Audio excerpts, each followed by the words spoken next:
En 2018, un petit litre de carburant a suffi pour embraser tout le pays. Plus 20% à la pompe en un an directement imputable à la hausse des taxes. La goutte de trop qui déclenche une vague de colère, en particulier dans le monde rural, plus dépendant de la voiture. Mais alors aujourd'hui, la situation s'est-elle vraiment améliorée?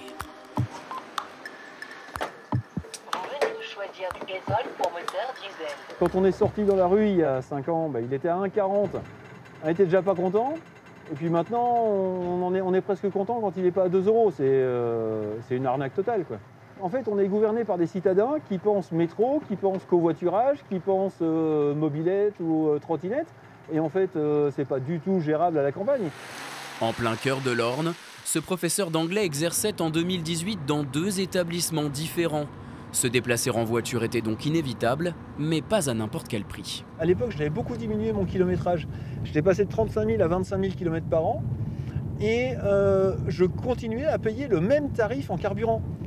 Donc c'était absolument incroyable, quoi. Et ça m'avait révolté. L'enseignant sonne donc la rébellion. Sur sa page Facebook, celui qui se fait appeler le dandy des champs appelle à la manifestation un certain 17 novembre 2018. Ce jour-là, la mobilisation prend une ampleur qu'il n'avait pas imaginée. On ne savait pas combien on serait du tout, en fait. Puis on s'est retrouvé, je sais pas, quelque chose comme 1500 personnes, rien qu'à Alençon.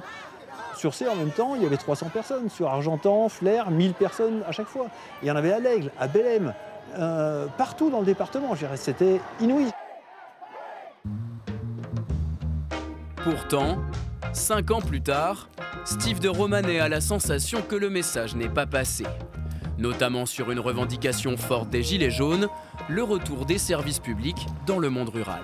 Donc vous voyez, là, c'était l'ancien endroit où étaient les impôts AC. Et fermé, du coup, il faut aller à Alençon maintenant. Sur les 20-30 dernières années, donc, on a les impôts qui ont reculé, on a les tribunaux qui ont reculé ici, qui sont resserrés sur quelques grandes villes du département. Donc en fait, on a l'État qui se décharge de ses responsabilités, en province, partout. Et dans le monde rural, c'est encore plus violent.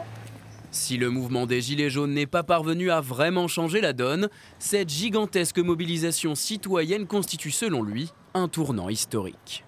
Je suis passionné par la politique et je commençais à perdre espoir quelque part. Mais les gens, ils s'en fichent, ils réagissent plus. Et là, d'un coup, les gens se sont réveillés, quoi. Donc ça prouve que le français n'est pas mort. En fait, le français reste gaulois et il est prêt à se lever encore. Mon gilet jaune n'a pas quitté le pare-brise depuis un mois avant le 17 novembre, il y est toujours. Dans l'esprit, je suis gilet jaune. Je l'étais, je le suis, et il y a toutes les raisons pour que je le reste encore un moment, à moins qu'il décide de commencer à apprendre à gérer là-haut, quoi. En cas de nouveau soulèvement populaire, le dandy ne prendra pas la clé des champs, en première ligne s'il le faut, pour défendre sa chère campagne.